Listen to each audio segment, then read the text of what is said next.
Hello and welcome. I'm Andrew. And I'm Cole, and this is CTRL-AC.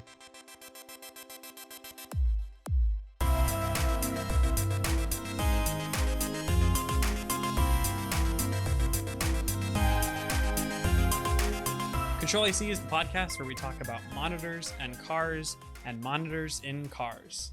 But first, we have some exciting news. Yes. So this is our first episode that's being recorded in our new studio, in quotations. Yeah, studio. We have new mics. We both have new setups.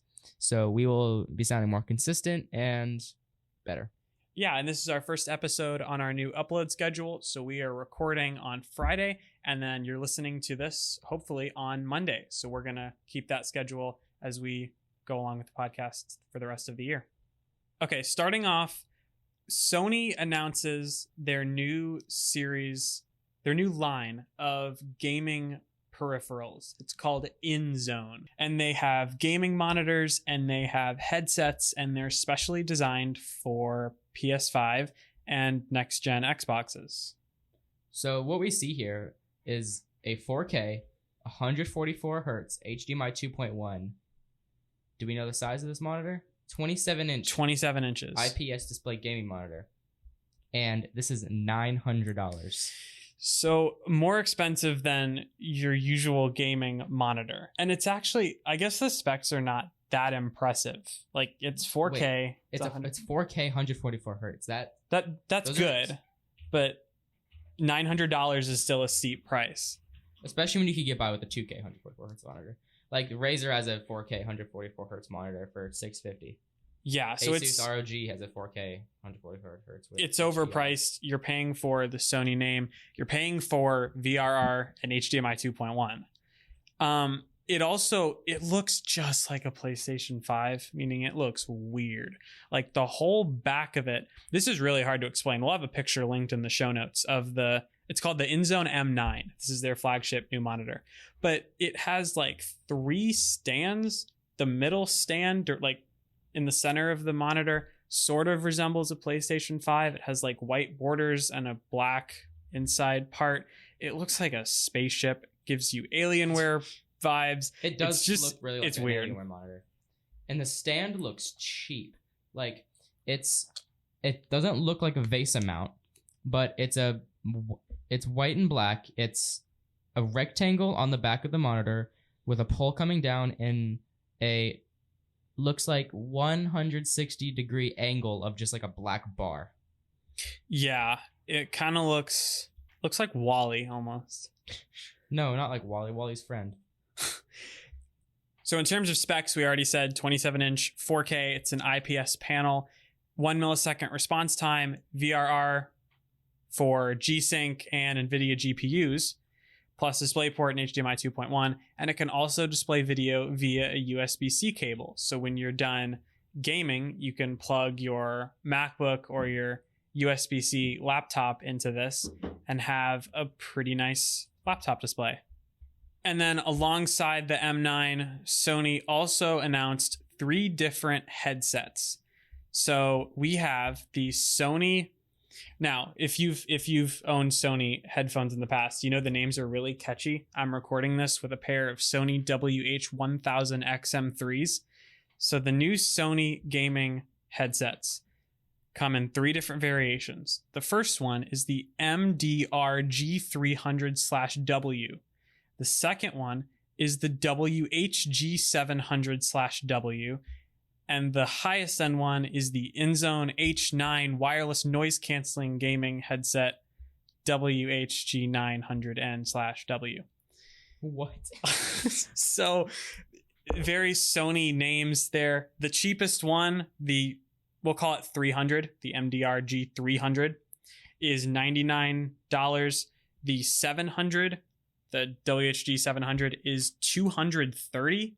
And then the WH-G900N/W is $300. I love these names so much. I don't know if I love them, but... The highest end one, the H9, offers 32 hours of battery life, and it's the only model in this new lineup of gaming headsets to feature noise canceling. Sony said that the noise canceling is, quote, inherited from the 1000X series, which is good. But I'm reading a Verge article by Cameron Faulkner, and he's saying that he compared the noise canceling on the H9s to the noise canceling on his Mark IIIs, and he said it's not as good. The headphones themselves are massive, like huge headphones. The bar at the top, it just looks like a wearable PlayStation. Yeah. The mic comes out from the side. On the highest end model, you have blue LED lights. It's just a really gamery, loud headset. So, no noise canceling? Noise canceling on the highest end model, the $300 one. That's the H9? The H9. So on the H7, you don't get noise canceling, but it has battery life to 40 hours per charge. So you have better battery life on the mid-range model. So the H7, I feel like, would be the best. Yeah. Just for price to performance. I guess this is to compete with Microsoft's Xbox headset. That's been around for years, and that's always been like a cheap, like freebie. Sometimes you get it in the box of an Xbox kind of throwaway headset. And I guess this is what the H3 is competing with.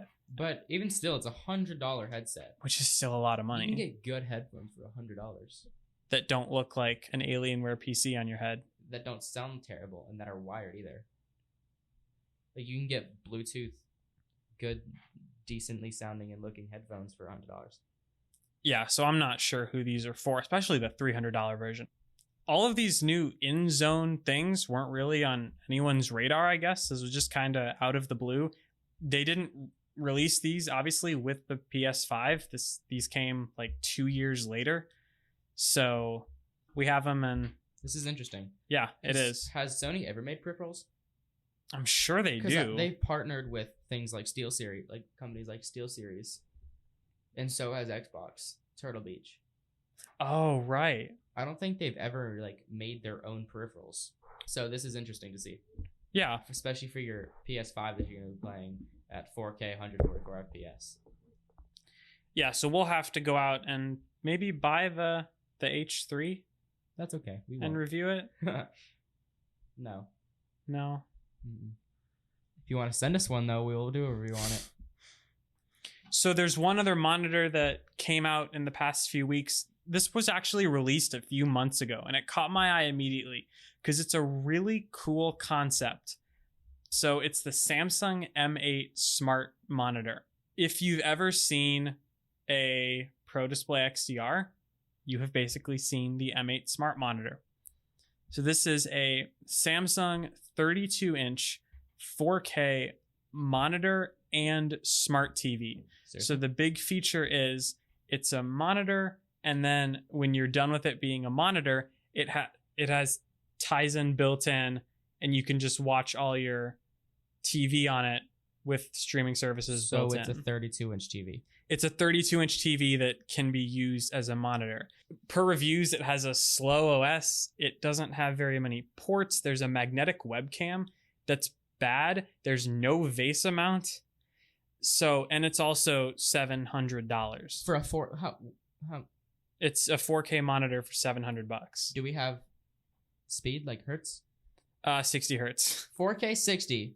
Yes. For $700. Yes. You can get a 4K 60 display for like $200-$300. Yeah. And a Fire Stick 4K for $60 if you really want that.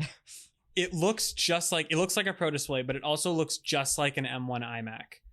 Oh, that display. I saw that. Yes, and in the Verge's review of it, they put it next to an M1 iMac. And they said, in comparison, the build quality of the M8 is bad, which I guess is not surprising, because I guess they could have made this a lot more money. This has a lot of potential if they put more work into the design of this, into the panel. This is a really cool concept. Yeah.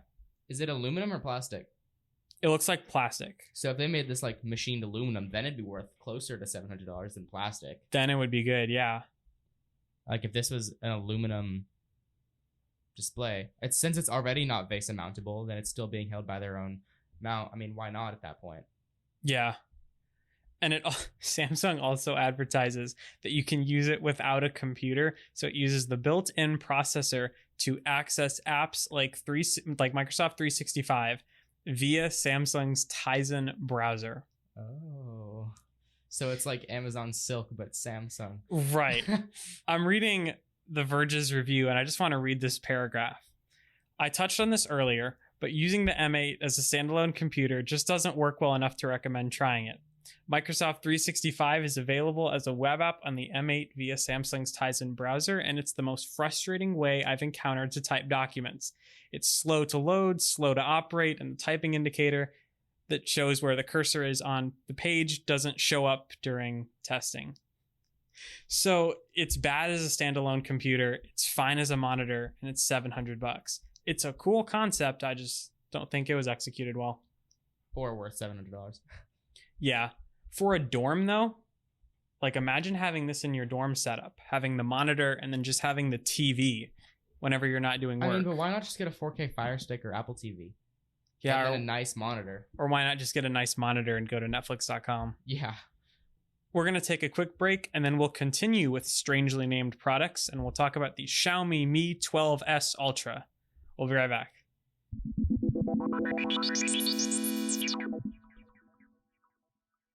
CTRL-AC is brought to you by The Complete Backyard. The Complete Backyard is a custom pool, spa, and outdoor living design/build company. What is a design/build company? It means that they take care of the design and construction of your new outdoor space. You work with them from the beginning of your project until the end. They're with you every step of the way. They specialize in custom outdoor Goonite swimming pools and spas.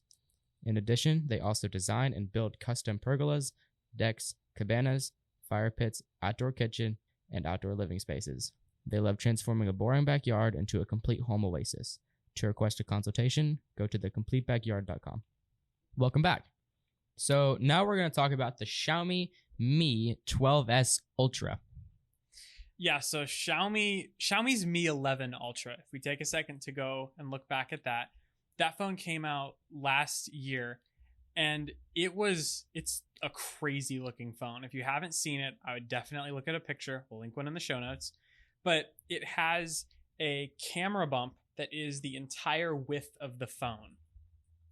Like the whole back of the phone, at least a third of it, is just a massive black camera box. So like the Samsung... It's like an S20 Ultra, but like the whole camera bump is just stretched the whole width of the phone. It's a wild looking device. Like the Z Flip. So the Xiaomi Mi 12S Ultra, which is this year's flagship Xiaomi smartphone, will feature a 1-inch sensor that's co-developed with Sony. It's the same sensor in the RX100. And this is a really interesting thing to talk about because I reviewed the S20 Ultra when it came out in the beginning of 2020, and it had a 108 megapixel camera. So it had a huge sensor. And I saw a lot of issues with that huge sensor. It let in a lot of light, so it was great for night mode and it was great for high detail in shots. But it had autofocus issues and the background blur in photos was weird, and it really was not a great sensor to use. So this 1-inch sensor is, I think, the biggest sensor we've seen in a phone. In a smartphone, yeah. And we really don't know what the performance is like because we've never seen this sensor in a phone before. But Xiaomi says that it will split the $15 million development cost of the Mi 12S Ultra with Sony. So Sony's paying for half of this phone. So with the 1-inch sensor, which is co-developed with Sony, it is 1.7 times more surface area than the same sensor that's in the Samsung Galaxy S22 Ultra. Which is crazy. One other interesting thing to note is that we've seen camera collaborations like this before, specifically with OnePlus and Hasselblad, and that was a disaster if you remember that. So the OnePlus 8 Pro had a Hasselblad camera. So it said, oh, I remember that. Just like this says co-developed with Sony, that said co-developed with Hasselblad. And the camera ended up being created by OnePlus, but Hasselblad had some say in like the color profile of the camera. So they really didn't do that much, but it was enough where they could put the fancy recognizable name on the back of the phone. So Sony's probably known for making better sensors than Hasselblad in cameras like the RX100 and the A7S III and the A1, all of those mirrorless handheld cameras. So I'm really excited to see what this will look like in a phone. This is going to be a huge camera bump. It's going to be massive. 1-inch sensor. This is gigantic. But so sadly, the 12S Ultra is not ever likely to be sold in the US like other Xiaomi phones. Yes, because it's hard for Chinese brands to get a foothold. But it'll be unveiled July 4th at 7 p.m. China Standard Time, which is probably... Is that July 3rd or July 5th for us? I don't even know. If you're listening to this, it's either tonight or it's tomorrow. Okay, so China Standard Time is 14 hours ahead of Central Standard Time. Okay, so it'll be like early morning. 5 a.m. on July 4th. So if you're listening to this on July 4th when it drops, you can go and watch the event and see the phone. Our next smaller story to talk about is BMW is the latest to adopt Android Automotive in their cars, starting in March of 2023. So if you're unfamiliar with Android Automotive, it is not the same as Android Auto. So Android Auto is just like Apple CarPlay, where it takes over your infotainment system and just puts like your phone UI on your car infotainment screen. Android Automotive OS is an entire OS for the car. So in this case, the BMW is running an Android skin. So in our first episode 1 of CTRL-AC, go listen to if you haven't already, we talked about how CarPlay fixes the issue of bad infotainment systems in cars. And Android Automotive basically lets the car manufacturer just skin Android and put it on a car, which would run a lot smoother than whatever they're trying to build themselves. So can people customize this? I don't think so yet because it's up to the manufacturer. I see. A lead developer for BMW did say that they would make sure that customers always have a unique, customized digital experience in their vehicle. So I guess you can customize it, sort of like next-gen CarPlay. But here's the other thing. This is really tempting for car manufacturers to just adopt quickly. And if Google ends up taking over the software experience in all of these cars, then that would sort of phase out CarPlay. If we have a good enough infotainment system, car manufacturers wouldn't really need to allow for CarPlay. This is really interesting because it's kind of a race now between Apple and Google to see who can get complete adoption of their next-gen car UI first. Apple's trying with next-gen CarPlay, and Google's trying to just take over the whole thing with Android Automotive. And the funny part of this is arriving first on a BMW. BMW is always like the first to adopt Apple features. Like if you remember back in iOS 14, they had Apple announced a feature where you could have a car key on your phone. And BMW was the first to adopt it. I'm excited to introduce a digital version of car keys. Now you can leave your keys at home and unlock and start your car with your iPhone. And the very first car to support this will be the new 2021 BMW 5 Series. It's like 2 years later, and we have not seen that in any other cars. So that I think that kind of failed. But it's always BMW who adopts it first. And now BMW is teaming up with Google here to just make the whole car run on Android. This starts in March of 2023, so we still have a while to wait. But we'll see what this is like, and we'll see how this compares to CarPlay, because this is a pretty interesting race to watch. This is interesting because this isn't going to be just limited to Android users, is it? I don't think so, because it's just the car. It's not running off of your phone. So since Apple's next-gen CarPlay will be running off of the phone, I feel like this is going to be a much more widespread use case. And considering that the next-gen CarPlay is going to be in like more higher-end cars, if companies such as Toyota, Ford, Chevy mainstream adopt legacy this brands. Android Automotive before they can adopt the next gen CarPlay, then that's automatically a dub for Google. I also don't know what kind of lock-in this has too. Since it's Google, since it's Android, I don't know if you'll have Android messages built into your car or Google Maps built into your car exclusively. Because if that's the case, then what would stop you from just buying an Android phone because it's compatible with your car? So if you're locked into an Android device with this, then that's going to limit your options as an iPhone user. Like me and Andrew both use 12th gen iPhones. So if we can't use iMessages with Android Automotive, are we going to have to use WhatsApp or something like that for compatibility? I don't even think we know yet because we don't know what this will look like. We don't know what kind of apps this will support. It's all still in the early stages, just like next gen CarPlay. But next year, we should be able to test next gen CarPlay and Android Automotive. And I guess may the best car OS win, because at this point, car operating systems are bad, and any improvement we get, all of them, would be great. So our last smaller story is everybody has encountered somebody who impersonates to be somebody else. Anywhere. YouTube, Instagram, Facebook, TikTok, anywhere. I was just followed by a spin-off creator that was just a spam account that tries to get you to like sign up for a rewards program to get your information. So YouTube is going to be cracking down on stuff like this.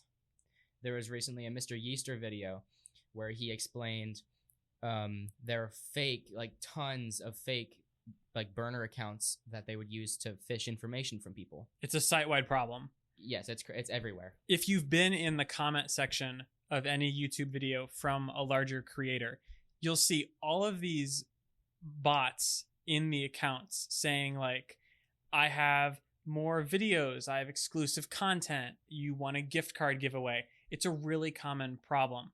Specifically, Marquez Brownlee and Jacksepticeye have both made videos highlighting this problem that YouTube has. Jacksepticeye's video posted earlier this year is just titled YouTube has a big problem, and Marquez's is called YouTube needs to fix this. And in Marquez's video, he talks about how there are a ton of these spam accounts all through his comment section with names like Telegram me at Marquez Brownlee 09 or whatever, just randomly generated names that are trying to scam people into giving them information by posing as these reputable creators. And this works way too well. Yeah, it's an effective strategy. And sometimes you'll see comments under the fake comments that say, this is a spam account, don't click it, or something like that. And realistically, it's easy to fall for things like these. Like if you genuinely think it's the creator, like if they have their name in a space afterwards, you're not going to see the space because there's nothing there. Especially, like, imagine if it's a 10-year-old kid and he's watching a Mr. Beast video and he just saw Mr. Beast give $100,000 to a random person.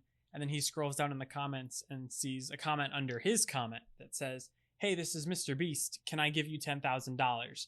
Just give me your bank account number. I'll wire it straight to you. I'll wire it straight to you. You've won my giveaway.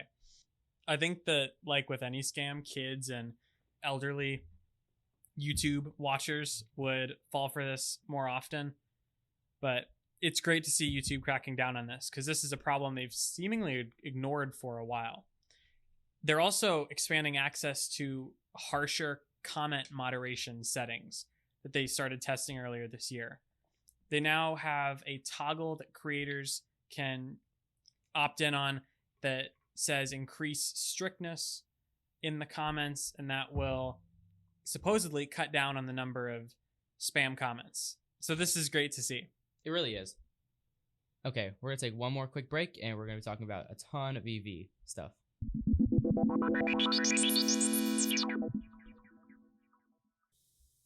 CTRL-AC is sponsored by The Complete Backyard.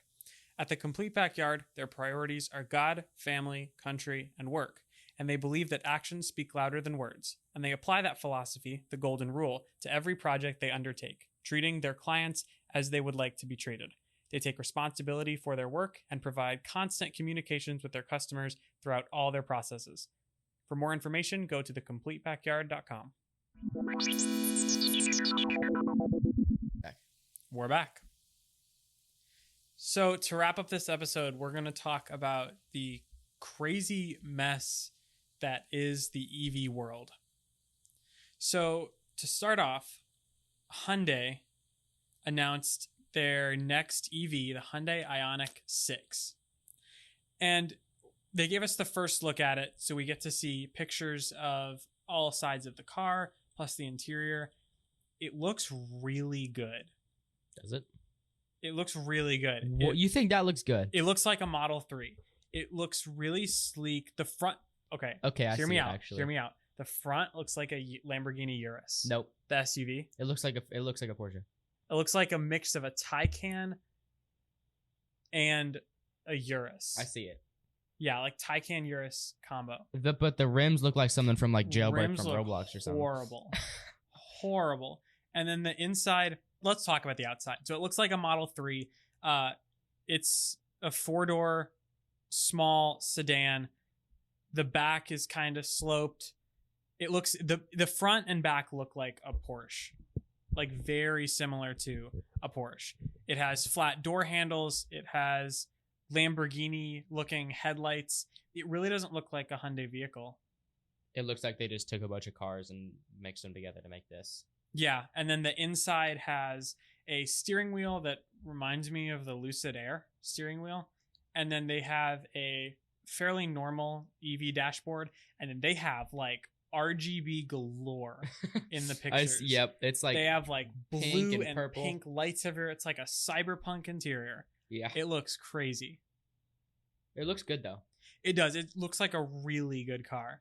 It has a 12-inch infotainment display. It has a 12-inch digital cluster.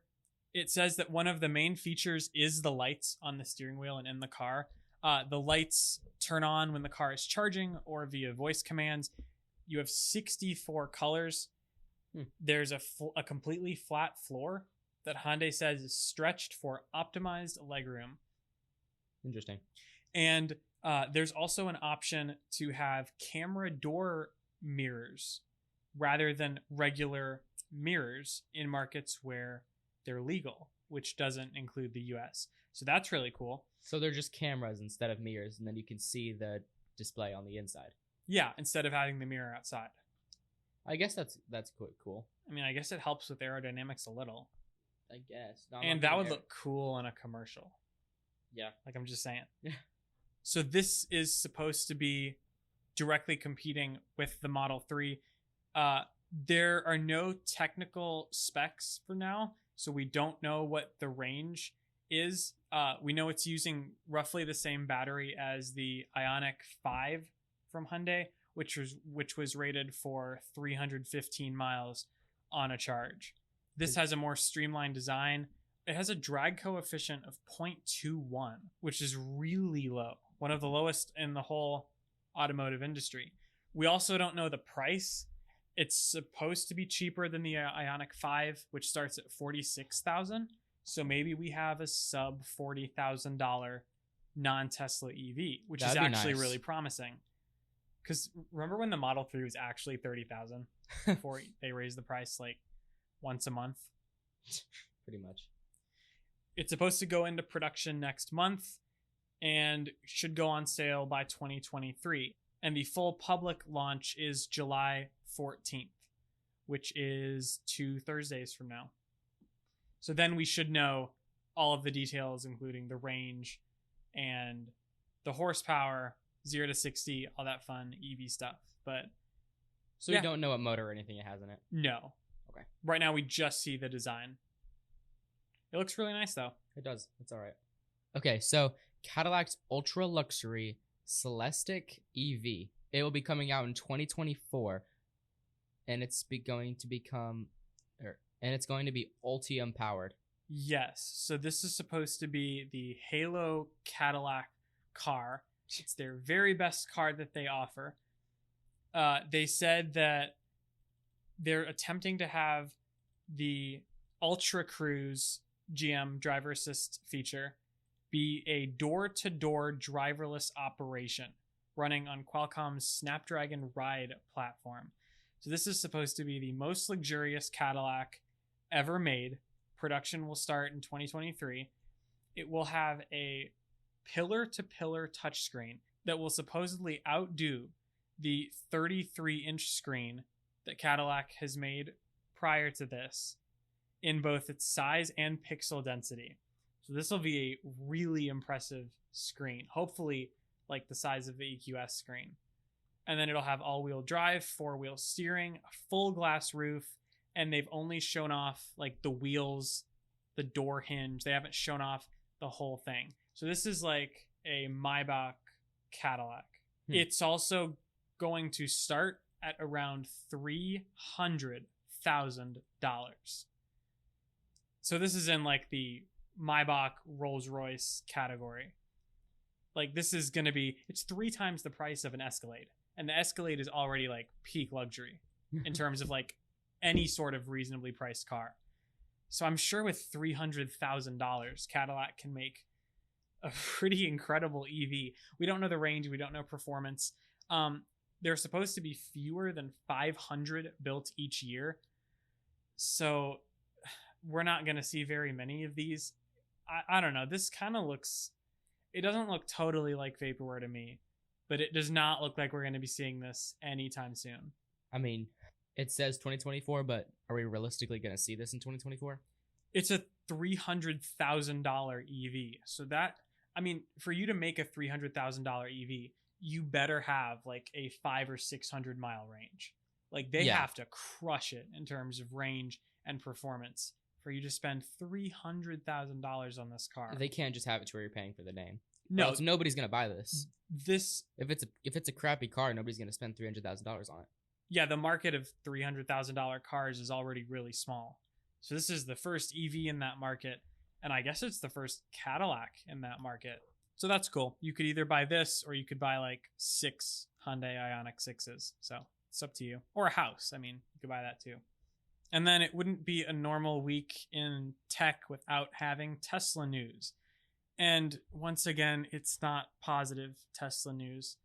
This is from TheVerge.com. Tesla lays off nearly 200 autopilot employees who helped train the company's AI. So they laid off all of these workers. Most of them were tasked with labeling data to help train Tesla's autopilot. That's first reported by Bloomberg. Earlier this month, Elon did say that he had a super bad feeling about the US economy, and he said that Tesla was overstaffed, which prompted these layoffs. He said that job losses would affect salaried workers, and then later said that these hourly workers, but it clearly looks like the hourly workers are also affected too. So I don't know what this means, that out of all the workers they could have chosen, they picked 200 that worked on autopilot. I mean, it seems like with how good Blue Cruise is and Super Cruise is, it seems like Tesla would want all these employees training their AI to make autopilot better and better. Especially because they made it, so why wouldn't they want the same intelligent people who started it to finish it? Yeah, I think this is going to come right back to haunt them like Lucid. Because a few years ago, Tesla let go of a couple of their higher up employees, and then they went and founded Lucid and made the Lucid Air, which is a really, really impressive car. It's a really that good car. Went back to hurt them quite a bit.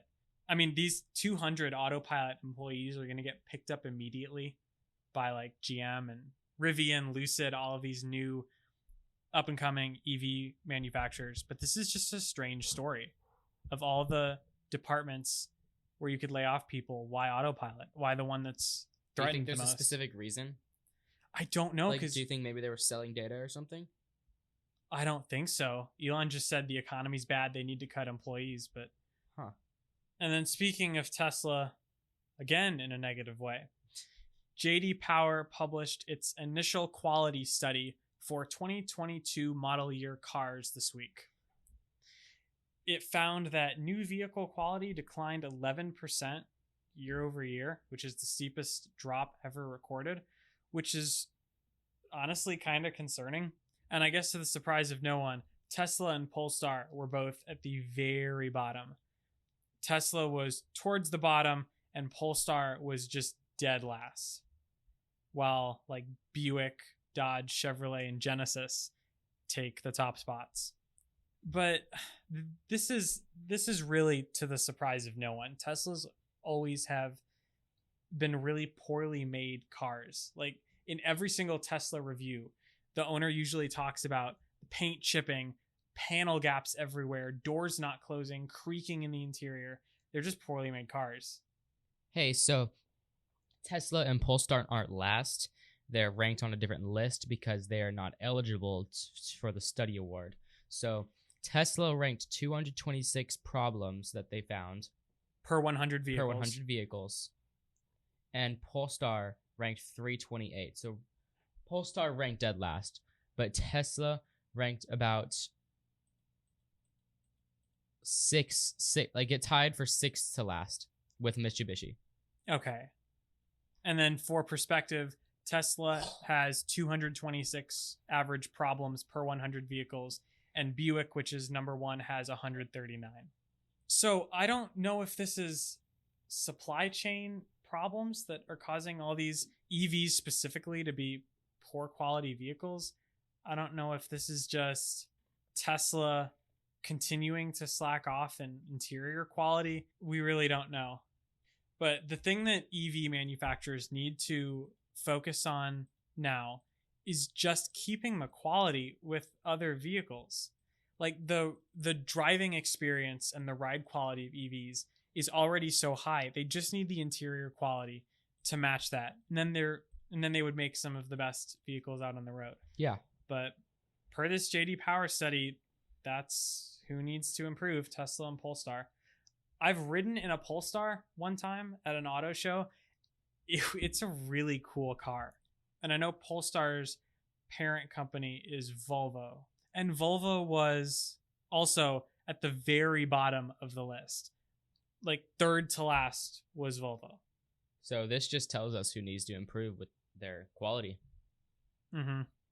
Like Polestar has by far the most problems with it's not even vehicles. Close. No, that's well over. That's like more than 3 per vehicle. Yeah, it's more than twice as many problems as the number one car in initial quality, and close to 100 more than the one that's second. Yeah, 100 more than Tesla, Chrysler, which is just crazy. Also, I don't know where they're getting this because like no one owns a Polestar. Yeah, I've seen like one on the road. Really, I haven't seen any. It's been out. I've seen one. I don't know who they're surveying here. So maybe the 10 Polestar owners have not had good experiences. And then the survey takers, and then the same survey also found that people think CarPlay and Android Auto are difficult to understand. Really? Yeah. They're not. You plug your phone in and I don't know. UI. And it says users are increasingly having trouble making the connection work. I don't know how they figured that out. Because CarPlay is like my grandma has a Cadillac and she knows how to work CarPlay. Here's the craziest thing. While people are apparently struggling to get CarPlay to work, the survey suggests that the manufacturer's built-in voice recognition features are working as intended. So the whole like, hey Cadillac, hey Mercedes thing works better than CarPlay, which makes zero sense. I've never met anybody that uses voice control in their vehicle. And then in addition to the drop in quality, the report also talks about features that manufacturers have cut because of the chip shortage, which include fewer vehicles with driver assist features, heated seats being taken out of cars, along with parking assistant modules. Cars are only coming with a single key fob now, and even companies like Chevy got rid of wireless phone chargers. That's something that Toyota has done recently. They started making starting your car, like remote vehicle starting, a subscription on their app. How much is that? $100 a month. No way. Yes, it is. On the 2021 Sienna that my stepmom has, it is $100 a month for her to remote start her vehicle, which they don't pay for because that's ridiculous. That's dumb. $1,200 a year to press a button on an app. Another thing noting in this story is one of the most awarded cars was the Cadillac Escalade. So quality in the Escalade looks good, and it will only get better with the $300,000 Cadillac coming next year. We will have to test that. Yes, we'll have to test a $300,000 car. We'll just pay for the $50,000 car and then get everything else as a monthly subscription. Okay, well, that's going to wrap up today's episode. Thank you guys so much for listening, and don't make sure to share with everybody that you know, and we hope you enjoyed. You can find us both on Twitter. I'm at UtterlyDrew. And I am at ColeWW And we will see you next week. CTRL-AC is hosted by Andrew Utterback and Cole Weber. Our music and sound design is done by Aiden Perkins.